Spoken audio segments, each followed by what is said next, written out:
Jamaah Muhammadiyah banyak pindah ke Salafi Ustaz, karena Salafi tu karena Muhammadiyah tu tak jelas. Makanya banyak pindah ke Salafi. Salafi tu hitam-hitam, putih-putih gitu. Kata dia. Ini tidak ada, nanti kita lihat. Ada persamaan, ada perbedaan. Kita harus adil. Adil. Kita harus adil. Kalau Bapak Ibu tengok secara selintas atau sepintas, masalah persoalan ibadah Muhammadiyah memang agak nampak mirip dengan teman-teman Salafi.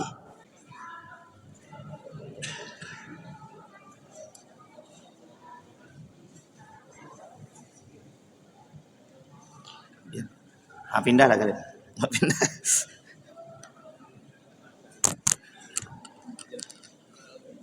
Allah Rabbi.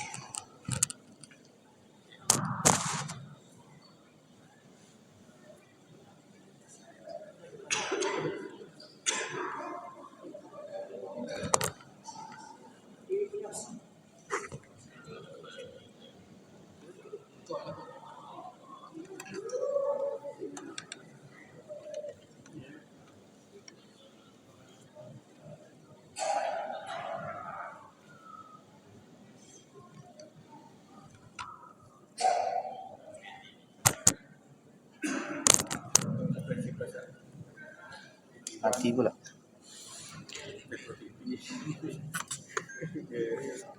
A'udzu billahi minasyaitonir rajim. Bismillahirrahmanirrahim. Assalamualaikum warahmatullahi wabarakatuh.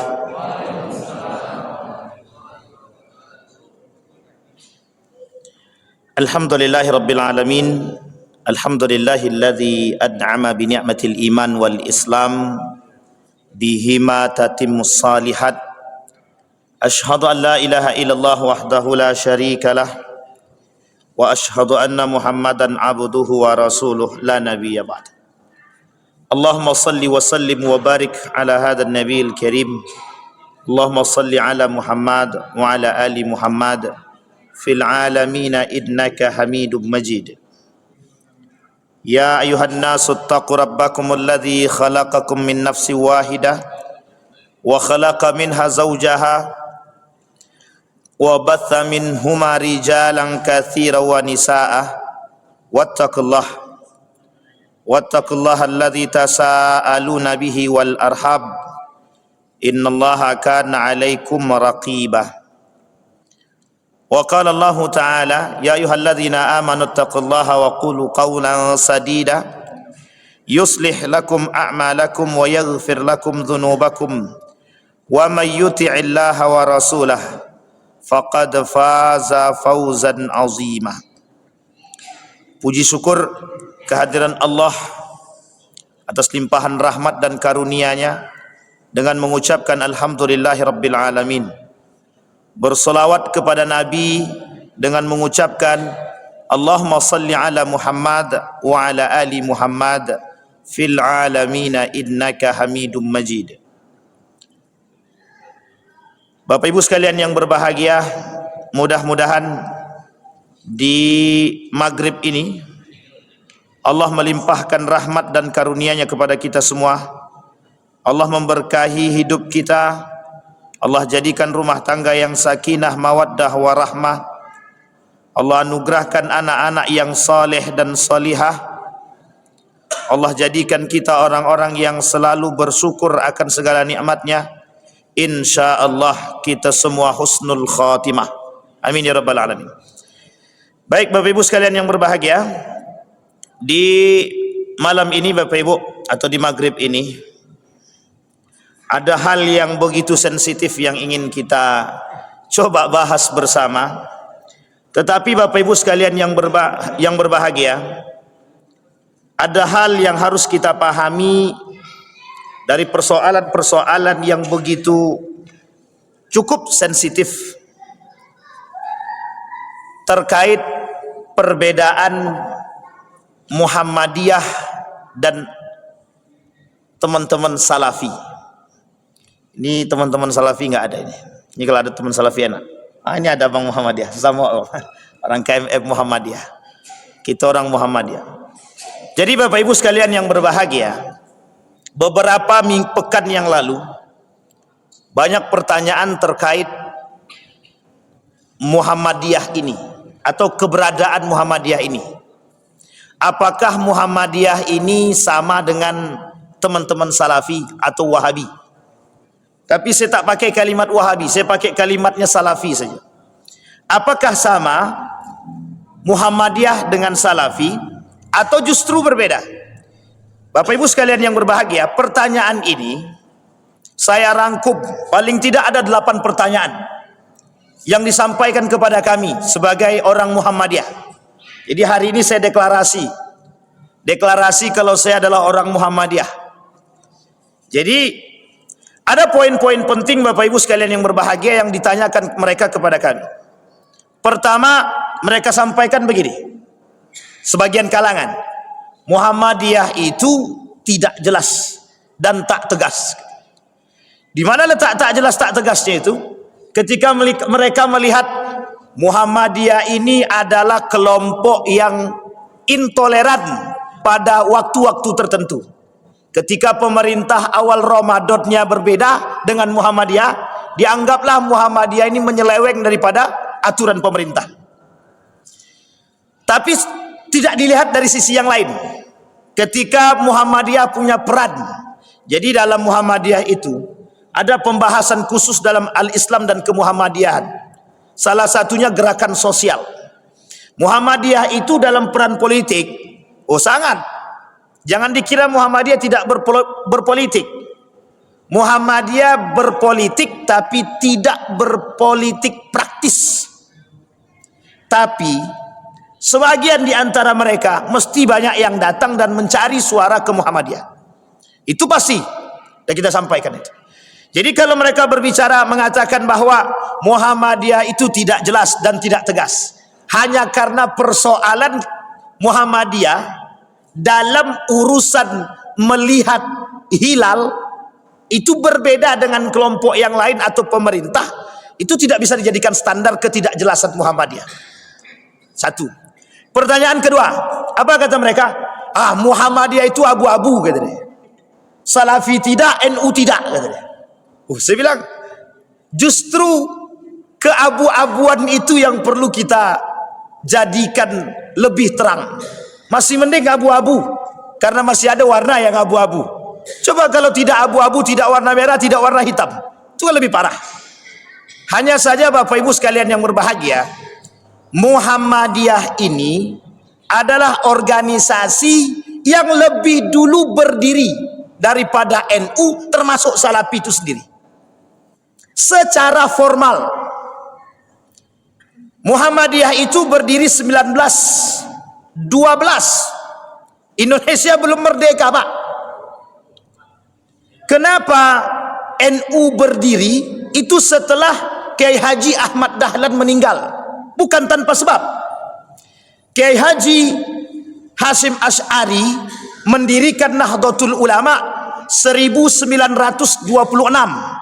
Sama berdirinya dengan Pondok Pesantren Darussalam Gontor 1926.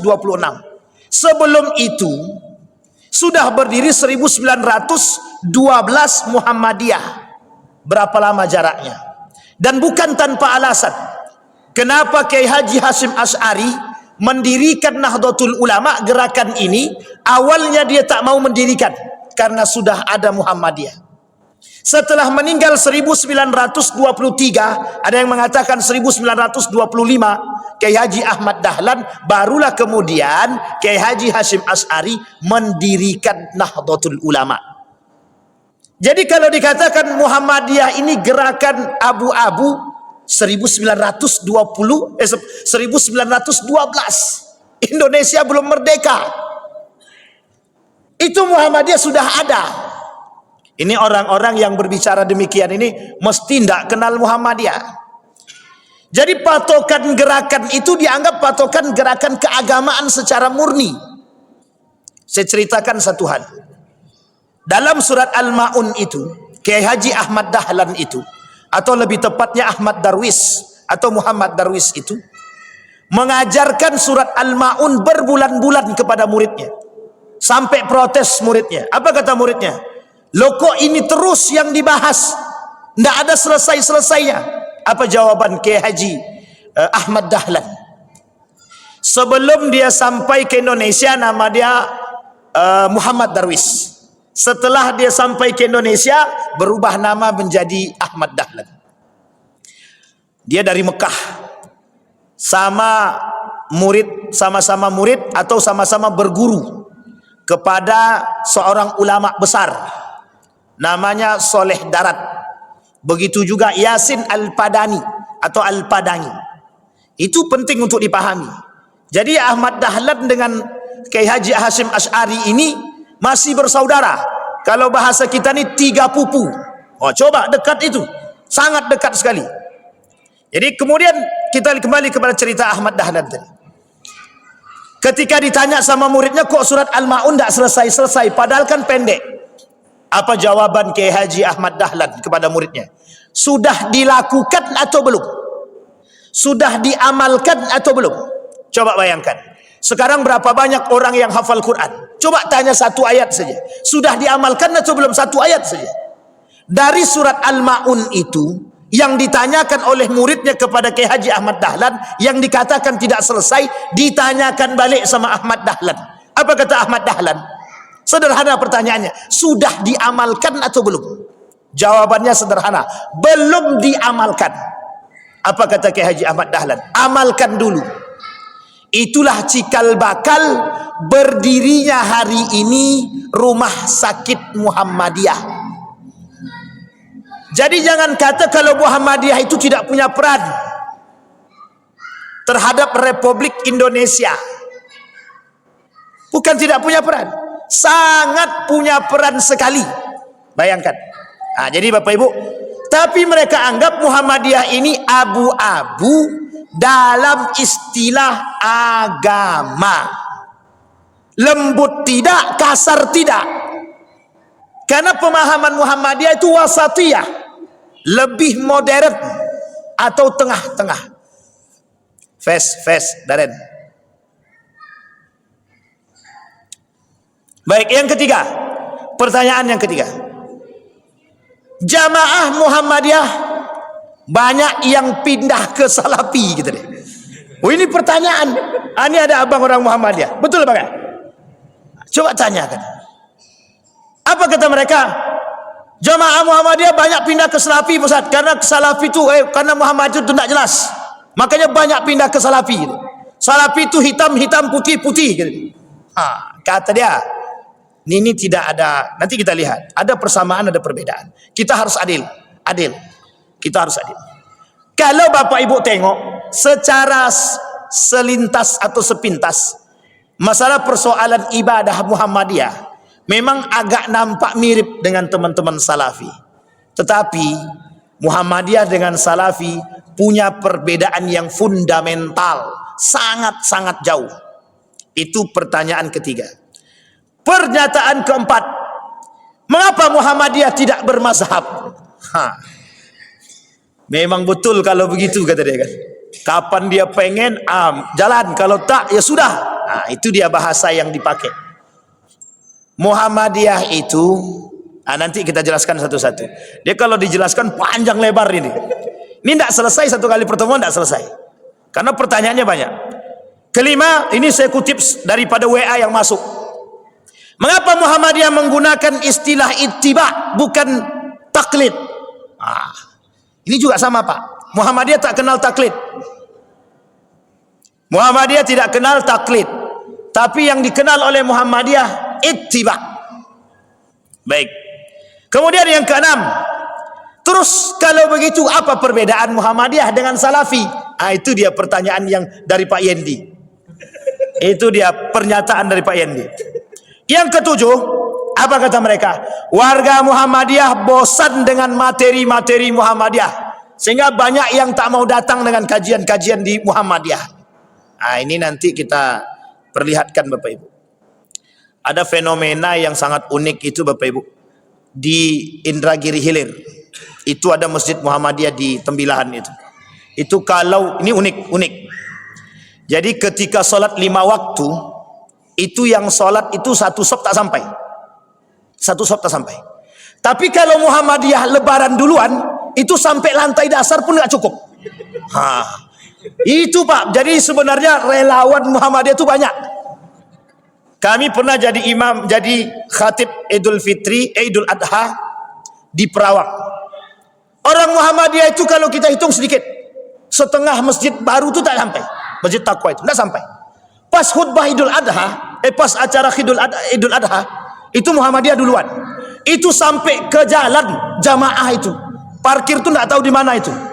Saking banyaknya. Pertanyaannya kok muncul, loh kok makin banyak peserta Muhammadiyah? Nah, coba Bapak Ibu bayangkan. Artinya sebenarnya banyak pengikut Muhammadiyah yang tak tertulis secara kartu identitas Muhammadiyah. Jadi kartu anggota Muhammadiyah, tapi banyak pengikutnya. Lebaran duluan mau, puasa duluan nggak mau dia. Jadi kalau bisa semakin sedikit dan semakin cepat. Kalau bisa 27 itu. Cuman nggak bisa kan. Tapi kita lihat. Kemudian yang terakhir ada 8 pertanyaan. Banyak beranggapan bahwa Muhammadiyah itu firqah mengajarkan kesesatan. Ini yang dikatakan oleh orang Salafi yang ada di Kampar itu. NU firqah dhalah kata dia. Muhammadiyah firqah dhalah kata dia. Bapak Ibu, kita harus fair. Kita harus fair. Kami di sini bukan ingin menjelekkan satu dan yang lain. Tidak, kita harus fair.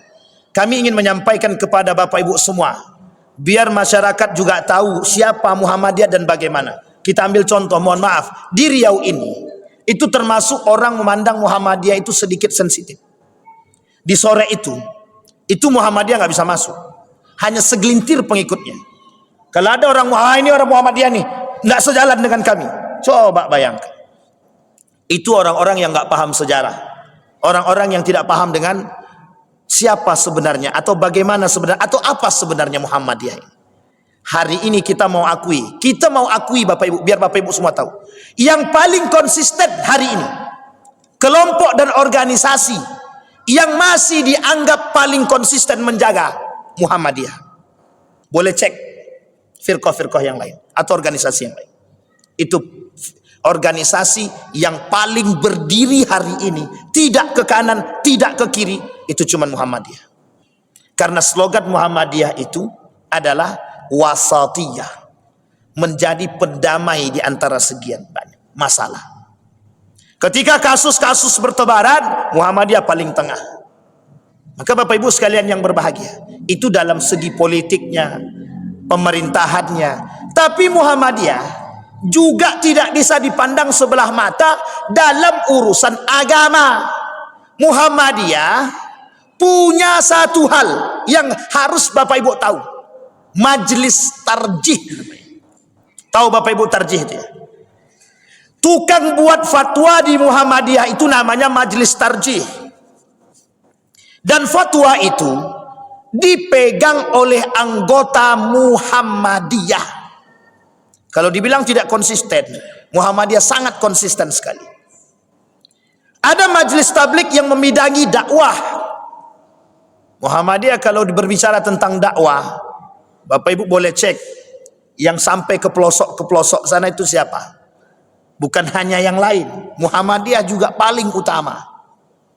Bahkan lembaga amil zakat Muhammadiyah itu, Lazismu, pernah menggelontorkan dana untuk memberikan bantuan kepada para da'i-da'i ke berbagai macam daerah-daerah terpencil, sampai dari Sabang sampai Merauke. Jadi kalau kita berbicara tentang Muhammadiyah, tidak bisa kita berbicara sedikit, Pak. Muhammadiyah punya banyak gerakan. Kembalikan kepada namanya dulu. Apa sih sebenarnya Muhammadiyah itu? Pengikut ajaran baginda Nabi Muhammad SAW. Ini bukan pengikut Muhammad Ridwan, bukan pengikut Muhammad Darwis, bukan pengikut Muhammad yang lain. Muhammadiyah slogannya mengikuti ajaran baginda Nabi Muhammad SAW. Dan ingat, gerakan Muhammadiyah ini puritanisme, pemurnian akidah. Termasuk salah satu organisasi yang menolak TBC, tahayul, bid'ah, khurafat, yang ketika itu banyak tersebar. Jadi kalau mohon maaf, teman-teman Salafi hari ini berbicara TBC, Muhammadiyah 1912 sudah berbicara. Sebelum dibentuknya Muhammadiyah sudah berbicara Kiai Haji Ahmad Dahlan pemurnian akidah. Jangan salah Bapak Ibu. Dalam selentingan di Padang, ketika Imam Bonjol datang, Imam Bonjol itu peletak batu pertama pemurnian akidah yang ada di Padang, Sumatera Barat. Jangan salah itu. Makanya mohon maaf, kenapa di Sumatera Barat itu rata-rata orangnya Muhammadiyah. Rata-rata itu bukan tanpa sebab. Buya Hamka di situ dan banyak orang-orang pembesar Muhammadiyah yang lahir dari sana. Oh, berarti Muhammadiyah ini punya orang Sumatera Barat? Tidak. Muhammadiyah ini tempatnya ada di Kauman, Yogyakarta, tempat lahirnya di situ, Pak. Kauman, Yogyakarta, tak jauh dari rumah sakit Muhammadiyah yang pertama, RSPKU, rumah sakit Muhammadiyah. Itu tak jauh dari tempat gang masuk ke Kauman itu. Di situ ada sekolah madrasah Muhammadiyah namanya Muallimin dan Muallimat, termasuk madrasah yang pertama dulu yang berbasis keislaman. Salah satu pimpinan Gontor itu, pendiri Gontor, Trimurti, itu belajar ke Muhammadiyah. Salah satu di antaranya. Jangan salah Pak, Muhammadiyah 1900. Jadi kalau berbicara tentang Muhammadiyah, kita bisa katakan valid. Nah, sekarang kita lihat Bapak Ibu. Saya tidak mau sampaikan secara mutlak langsung itu kita sampaikan perbedaan Muhammadiyah dengan Salafi. Kita lihat dulu persamaannya. Teman-teman Salafi dengan Muhammadiyah itu punya kesamaan. Hanya saja Bapak Ibu harus dipahami, Salafi ini dah baik kaitannya nih. Salafi ini Bapak Ibu, itu sesama mereka berantem itu. Dia ada kelompok-kelompok tertentu. Kita ambil kelompok yang paling lurus. Arti paling lurus di sini, yang tidak mengkafirkan orang, tidak membid'ahkan orang, tidak mengharamkan jasad orang. Kita ambil yang paling sangat-sangat cukup lembut. Ada. Mereka baik dan mereka bersahabat dengan kita. Tapi bagi mereka yang salah, yang betul-betul, hitam-hitam, putih-putih. Salah satu persamaan antara Muhammadiyah dengan Salafi itu Bapak Ibu, menolak yang disebut dengan hadis dhaif dan palsu. Itu sama. Jadi di Muhammadiyah itu menolak hadis palsu dan lemah. Apa tak lagi di Salafi? Teman-teman Salafi sangat menolak. Tapi di teman-teman Nahdlatul Ulama tidak. Karena sebagian mengatakan bahwa beramal dengan hadis dhaif itu sunnah. Itu yang disampaikan Kiai Haji Idrus Romli dalam podcastnya. Nah, kan begitu. Tapi dalam pembahasan para ulama terdahulu itu disampaikan. Imam As-Suyuti itu mengatakan, Ibnu Hajar Al-Asqalani mengatakan sama, bahwa beramal dengan hadis dhaif itu atau mengambil pahala keberkahan atau mengambil faidah dari hadis-hadis yang dhaif itu tidak dipermasalahkan. Dan banyak turunnya kapan waktu kita bahas Pak. Itu masalah sensitif karena biar orang itu terbuka juga. Yang pertama, persamaan Muhammadiyah dengan Salafi. Salafi ini gerakan yang baru muncul pada masa kerajaan Saud. Dan ada kerjasamanya. Saya tak bahas sejarahnya. Kalau bahas sejarahnya dah habis. Kita bahas di Mukminin kemarin. Kalau dibahas itu lagi panjang. Artinya ada dua kelompok. Satu yang garis lurus, satu yang menyesatkan. Itu ada. Satu yang buatan Inggris, satu lagi yang asli mujtahid. Oleh para sebagian ulama begitu. Sehingga memandangnya harus, kita memandang Salafi ini juga harus objektif. Ada yang bermazhabkan Imam Ahmad ibn Hanbal, ada yang tidak bermazhabkan sama sekali. Jangan salah Bapak Ibu. Di Saudi itu pernah disampaikan salah satu asisten daripada Abdurrahman Sudais. Apa kata asistennya? Di Saudi ini no mazhab, kata dia. Oh, jangan coba-coba Pak. Itu kata mereka, no mazhab di Saudi ini. Tapi sebagian kalangan ada yang betul-betul bermazhabkan Imam Ahmad ibn Hanbal. Dan itu salah, kata salah. Tak salah. Siapapun berhak berpegang teguh kepada mazhab apapun. Wong kita yang teman-teman yang mengatakan bahwa kami berpegang teguh kepada mazhab Syafi'i. Wong istrinya juga enggak pakai cadar tuh. Artinya tidak murni Syafi'i secara utuh. Artinya siapapun boleh berpegang teguh, asalkan berpegang teguh dengan mazhab itu punya ilmu, bukan tidak punya ilmu. Kalau tidak punya ilmu, bertaklidlah kepada ulama. Itu dia dalam teman-teman Nahdlatul Ulama. Di Muhammadiyah kami berittiba kepada Majlis Tarjih atau HPT, Himpunan Putusan Tarjih Muhammadiyah, yang sudah dinyatakan dalam Muktamar Muhammadiyah dan disahkan. Jadi jangan, tidak sembarangan Pak, ketika memfatwakan satu masalah itu Muhammadiyah mendatangkan semua pakar psikologi. Ini ada terbaru, hukum makanan di Jepang, makanan asli Jepang dalam pandangan Muhammadiyah. Sebelum Muhammadiyah memfatwakan makanan asli Jepang itu, Muhammadiyah panggil orang asli Jepang yang tinggal di Jepang, dipanggil yang paham betul psikologi, dipanggil ahli makanan gizi, dipanggil ahli hukum, dipanggil ahli agama, dipanggil semua, duduk untuk merumuskan satu fatwa. Jadi jangan kira abu-abu, tidak jelas itu Muhammadiyah. Kayak sholat tarawihnya 4-4, yang lain tuh 2-2, dia pula yang 4-4. Jangan salah Bapak Ibu. Apakah ada hadis yang berbicara secara mutlak bahwa sholat tarawih itu dilakukan cuma 2-2 saja? Saudi Arabia hari ini itu 13, bukan 11, bukan 23. Coba cari. Setelah Bapak Ibu cari, ada dalilnya, ada hadisnya. Apa tak lagi yang 4-4-3 dari Siti Aisyah. Oke, oleh sebagian kalangan mengatakan hadis itu untuk witir. Ini kapan waktu kita bahas khusus itu. Di sini saya tak mau bahas karena tak selesai nanti, tak sampai. Ini baru persamaan, belum perbedaan. Yang pertama, persamaannya adalah kembali kepada Al-Quran dan Sunnah. Sama slogannya, sama slogan. Slogan Muhammadiyah, kembali kepada Al-Quran dan Sunnah.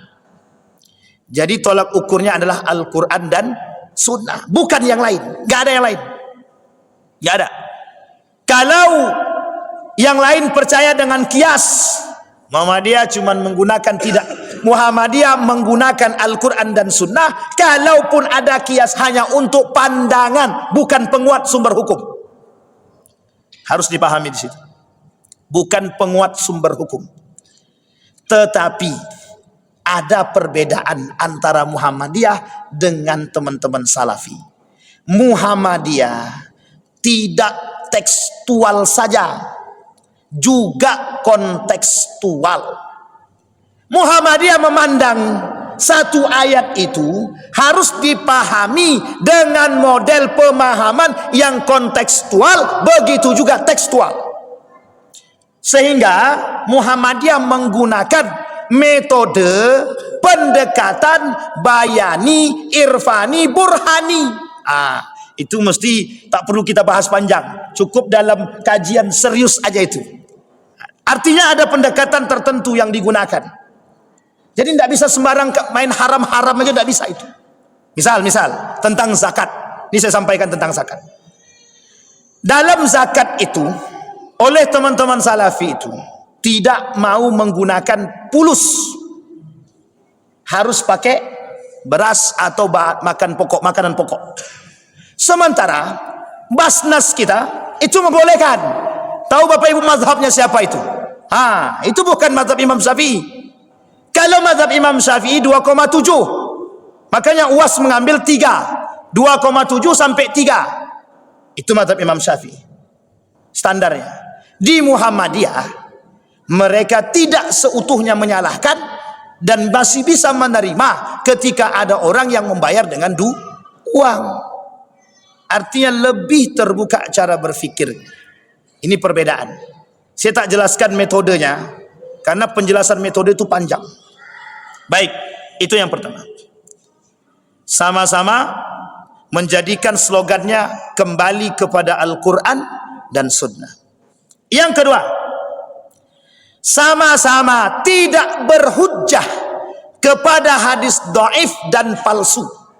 Makanya doa Allahumma laka sumtu wa bika amantu itu tidak terpakai itu Pak, enggak kepake. Sama dengan ketika apa namanya itu, Allahu Akbar kabira. Muhammadiyah tak pakai itu. Muhammadiyah pakai hadis yang sahih. Pakainya Allahumma ba'id baini atau dengan hadis yang lain. Tapi Bapak Ibu, ada hadis yang lain yang berbicara tentang itu, ada. Hanya saja memang tidak ada yang menggunakan inni wajjahtu. Oh, ada yang menggunakan hadisnya hasan. Ada juga yang mengatakan hadisnya dhaif. Itu boleh dicek dalam bukunya, dalam hadis-hadis itu ada. Ada buku Ustaz Khair Husairi yang sudah diringkas, ada juga Syakir Jamaluddin yang sudah diringkas, banyak. Dan itu boleh dilihat. Muhammadiyah menggunakan hadis yang sahih. Allahumma ba'id baini. Itu salah satu contohnya. Makanya berbuka puasa itu yang baik, yang benar bagaimana? Bismillahirrahmanirrahim. Setelah minum ataupun makan baru berdoa. Dhahabat dhama wabtabatil uruq wathabatil ajru insyaallah, katanya. Nah, itu dia Pak. Tapi kan itu tidak menjadi persoalan Pak Ustaz. Dalam pandangan majlis ulama dan para ulama-ulama hadis, baik dari kalangan Timur Tengah maupun dari Mesir ataupun mana, itu boleh ditengok Bapak, boleh dilihat.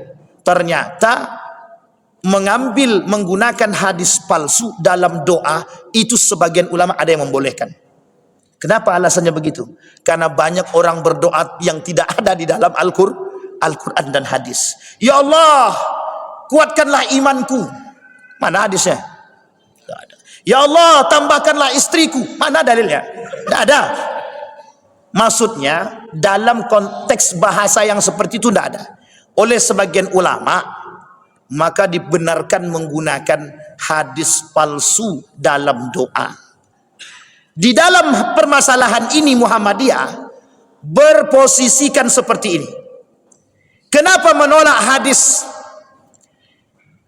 lemah dan hadis palsu sebagai hujjah? Ulama sudah menyampaikan. Hadis yang dhaif dan hadis yang dhaif banget, lemah banget dan palsu itu tidak boleh digunakan pada 5 hal. 3 di antaranya. 1, tidak boleh dalam urusan berhujah dalam urusan akidah. Yang kedua, tidak boleh dipakai dalam urusan argumentasi. Yang ketiga, tidak boleh berurusan dengan halal haram. Dan masih ada 2 yang lagi, saya lupa itu. Nanti kita jelaskan kembali. Sampai di sini bisa dipaham. Sehingga sebagian kalangan termasuk Nahdiyin masih memahami konteks ini bahwa hadis-hadis yang lemah boleh diambil manfaat. Sampai di sini bisa dipahami Bapak Ibu ya. Tapi di dalam Muhammadiyah dan Salafi tidak mau berhujjah dengan hadis dhaif ataupun palsu. Alasannya adalah tidak kuat. Itu Bapak Ibu. Sampai di sini bisa dipahami. Tapi Muhammadiyah dalam persoalan hadis dhaif dengan palsu dan dalam persoalan hadis dhaif masih bisa bertoleransi untuk tidak mengatakan kepada pelaku hadis dhaif itu bid'ah. Tidak. Itu harus dipahami Pak. Harus dipahami. Baik, yang kedua. Udah mau habis aja waktunya. Masih panjang alhamdulillah. Yang ketiga, kedua-duanya sama-sama tidak memberlakukan qiyas dalam persoalan ibadah. Tidak ada qiyas-qiyas dalam masalah ibadah. Makanya bahasanya Muhammadiyah itu dan Salafi itu yang jelas aja. Apa yang dilakukan dalam hadis-hadis sahih itu saja yang dipakai. Kalau tidak ya ditolaknya. Kita ambil contoh doa ketika rukuk, sujud. Nah, Bapak Ibu kalau rukuk itu bagaimana doanya? Abang. Subhana rabbiyal azimi wa bihamdi. Hadisnya yang sahih dipotong. Subhana rabbiyal azim. Tapi dalam hadis yang lain ada banyak 5 macam. Dan derajat hadisnya ada yang kuat, ada yang lemah, ada yang hasan. Jadi sebenarnya tidak seutuhnya juga apa yang dibaca itu salah. Karena juga ada persoalan. Nah, ini sudah kita bahas ini Pak. Dan ini di dalam Muhammadiyah dan Salafi menggunakan yang paling kuat itu tadi. Sami Allahu liman hamidah. Rabbana walakal hamd. Cuman sampai di situ. Tidak ada tambah-tambahan. Apa tambahannya Bang? Masih hafal? Mil'us sama wa mil'ur adi wa mil'u ma syi'ta min syai'im Kalau tak hafal berarti jangan ngaku NU. Nah, ini tidak ada kaitannya dengan NU dan Muhammadiyah, persoalan bacaan. Tetapi hadis yang dipakai oleh teman-teman Salafi menganggap hadis ini lebih kuat. Begitu juga di Muhammadiyah. Ada bacaan yang lain yang digunakan oleh Muhammadiyah, menggunakan hadis yang sahih, terkhusus dalam ibadah juga. Bertoleransi persoalan muamalah itu lain belakangan. Tapi Bapak Ibu sekalian yang berbahagia, perlu kita pahami bahwa alasan mereka menggunakan kenapa hadisnya yang dipilih hadis-hadis sahih, cari selamat. Sampai di sini bisa dipahami? Pokoknya cari aman. Nah, itu dia. Kalau yang satunya lagi bukan masalah cari aman, kan masih ada celah. Kenapa kita tak ambil celah tersebut? Salah kata salah juga? Tak salah juga. Hanya saja berani mengambil itu berarti berani mengambil resiko. Tapi kalau orang yang mengambil udah pokoknya kami hadis sahih saja. Jadi sudah mencari aman duluan, takut terjerumus dalam, mohon maaf, jika hadis tersebut palsu ataupun dhaif ataupun dhaif jiddan, lemah banget. Baik, sama-sama tidak memberlakukan kias dalam persoalan ibadah. Keberapa lagi? 1, 2, 3. Keempat, kedua-duanya sama-sama memiliki semangat purifikasi. Apa bahasa purifikasi itu? Puritanisme, pemurnian akidah. Pokoknya TBC tidak ada namanya toleransi. Syirik. Yang datang ke dukun syirik. Dah itu mutlak syiriknya kan? Sama. Tidak ada tawasulan. Oh iya jelas. Kecuali bertawasul dengan amal soleh. Kan begitu. Nah, ini penting juga untuk dipahami ini. Tidak ada ziarah kubur dalam baca Yasin segala macam. Nah, tapi ini penting untuk dipahami. Sehingga Bapak Ibu dalam persoalan seperti ini itu menjadi pos sendiri bagi Muhammadiyah dan Salafi. Dalam hal ini ada kesamaan. Muhammadiyah tidak ada berlebihan dalam persoalan kuburan. Tapi Muhammadiyah tidak pernah panggil mereka tuh ahlul kuburiyun. Ya, orang-orang yang suka ke kubur itu Muhammadiyah tidak pernah panggil ahlul kuburiyun, tidak pernah. Menghargai dan menghormati sikap setiap orang. Itu Muhammadiyah. Muhammadiyah sekalipun berbeda dengan pandangan Muhammadiyah tidak pernah menggunakan kalimat yang kasar atau kekerasan. Itu tidak pernah. Itu harus dipahami, Pak. Oh kafir, tidak pernah. Muhammadiyah boleh cek, tidak pernah. Oh ini bukan saudara kami, tidak pernah. Bahkan masjid-masjid Muhammadiyah aja mau disikat sekarang. Jadi kita harus berjuang, kami harus berjuang untuk mengembalikan itu. Apa maksudnya purifikasi di sini? Dulu banyak yang, mohon maaf, bahasa lainnya itu apa ya? Dalam bahasa gaulnya itu saya lupa. Tapi yang jelas masuk Islam tapi tetap sesajenan. Islam kejawen, bukan hanya Islam kejawen, apa namanya itu ya, bahasa gaulnya itu, dalam bahasa akademiknya itu. Mesti lupa lah. Artinya Islam masuk dia, tapi menyembah patung, bukan menyembah patung, sesajenan masih. Dulu banyak begitu. Orang Jawa masuk Islam tapi tak solat. Nah, inilah dulu menjadi alasan kepada oleh Kiai Haji Ahmad Dahlan untuk merubah. Salah satu yang kami temukan ketika di Madinah itu, bertemu dengan salah seorang aktivis, dan dia mahasiswa Universitas Islam Madinah. Ternyata murid daripada Wali Songo, terkhusus Sunan Kalijaga, itu pernah bertanya kepada Sunan Kalijaga, apakah Islam yang benar itu mengajarkan seperti ini? Seperti ini itu bisa kita persoalkan begini. Sunan Kalijaga kan suka maling rumah orang kaya, dan itu kemudian dibagi ke orang miskin. Itu dilakukan, diproteslah sama muridnya. Itu salah satunya. Salah satu di antara kegiatan yang dilakukan oleh Sunan Kalijaga. Apa jawaban Sunan Kalijaga? Kelak akan datang kelompok yang akan memurnikan, membenarkan yang salah. Bisa jadi Muhammadiyah salah satu di antara yang dikatakan, dan kelompok-kelompok yang lain. Sampai di sini bisa dipahami, Bapak. Keris bisa berdiri sendiri. Itu bukan tidak banyak kita temukan, Pak. Oh, kalau di Jawa itu kental sekali. Bunga 7 rupa. Kenduri ada maknanya. Oh, itu bukan tak ada sebab. Ada sebabnya, Pak. Dulu, Pak, orang kalau kenduri di Jawa itu, dalam nampan itu makanan yang disediakan, itu makanan-makanan yang menyesuaikan rukun iman dan rukun Islam. Nggak bisa sembarangan. Ada filosofinya itu. Baca dalam sejarah, Pak. Boleh, kalau ini boleh merujuk kepada Ustadz Salim Afillah. Cukup kuat dalam mengkaji sejarah Jawa, tanah Jawa. Itu salah satu yang kami temukan waktu itu.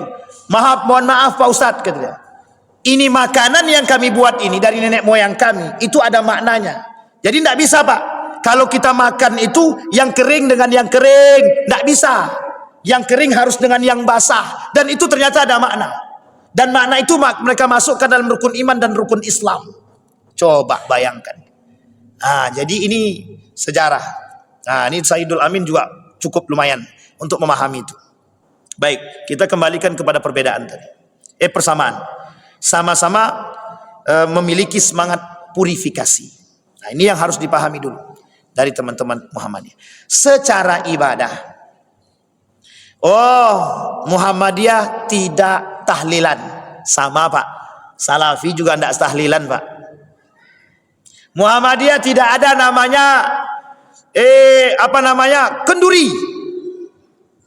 3 hari, 7 hari, 1000 hari, tak ada. Yasinan malam Jumat, tak ada. Sama, Pak. Mereka juga nggak ada. Kemudian Maulid Nabi, tidak ada. Di Muhammadiyah ada sedikit perbedaan dari zaman dahulu dengan sekarang. Profesor Dr. Haji Yunahar Ilyas mengatakan, memahami makna Maulid Nabi bukan dimaknai dengan makna hukum syariat, tapi lebih kepada budaya. Salah satu perbedaannya adalah Muhammadiyah masih menerima budaya yang sejalan dengan agama dan syariat Islam. Itu penting untuk dipahami. Di sini perbedaannya, Pak. Baik, sampai di sini bisa dipahami ya Bapak Ibu ya. Jadi ini dari segi persamaan. Nah, sekarang Bapak Ibu, di antara atau di balik daripada persamaan mesti juga ada perbedaan. Mau kita sampaikan langsung perbedaan atau kita tutup? Sudah selesai waktu dah, Pak. Pertama saja untuk pemancing. Untuk pemancing. Sekarang Bapak Ibu sekalian yang berbahagia, apa perbedaan antara Muhammadiyah dengan Salafi? Kita lihat. Panjang nih Bapak Ibu.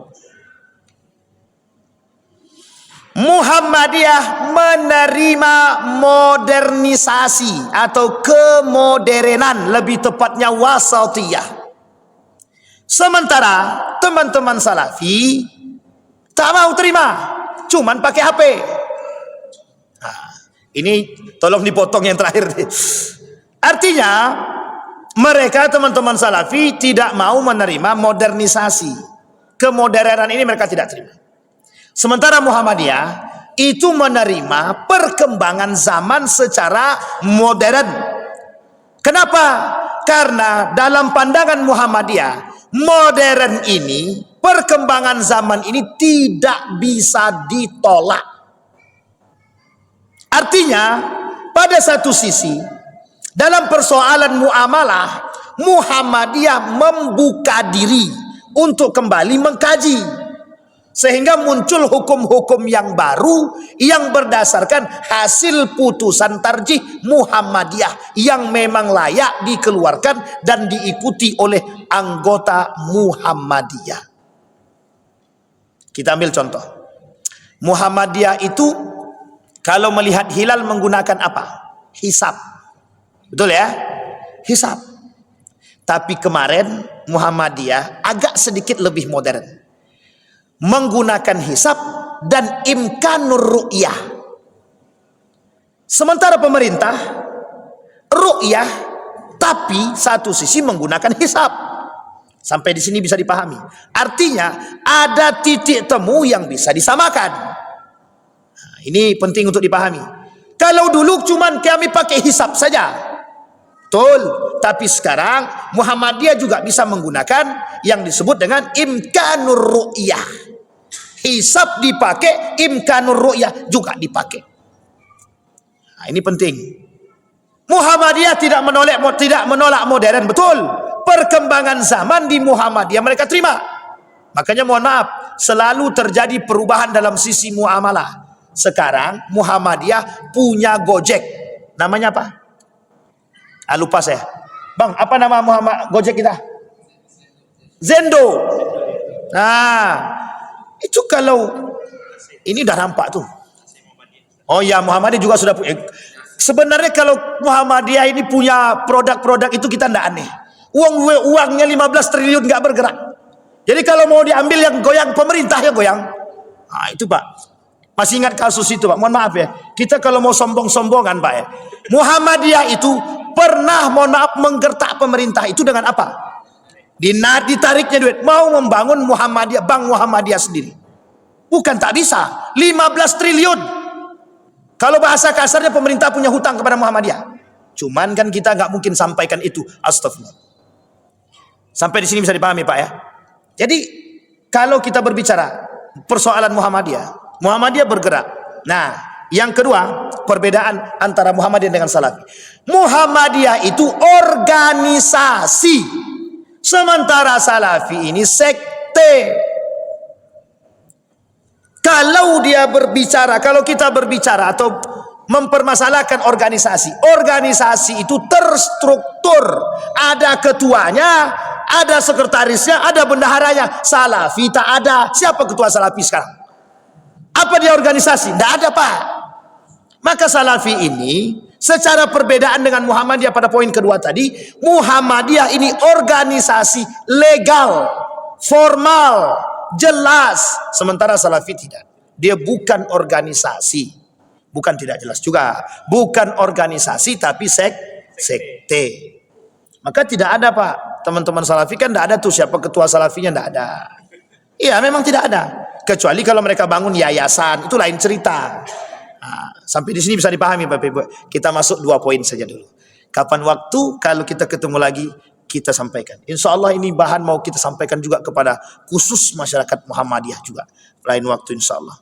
Tapi kenapa saya sampaikan juga di tengah masyarakat yang lain, biar juga bisa melihat Muhammadiyah, perbedaan antara Muhammadiyah dengan teman-teman Salafi, agar tidak memukul rata. Ini orang tidak pakai kunut nih, asam. Ini dah jelas Salafi nih. Atau udah jelas nih ini. Jadi tertutupi sudah. Cuman Bapak Ibu sekalian yang berbahagia, yang perlu kita tekankan, perbedaan yang kita sampaikan bukan mengkerdilkan siapapun, tapi untuk membuka pola pikir kita agar kita ini sehat dan bisa menerima perbedaan tersebut. Saya kira itu saja, mudah-mudahan bermanfaat bagi kita semua. Fa'tabiru ya ulil absar la'allakum tuflihun. Assalamualaikum warahmatullahi wabarakatuh.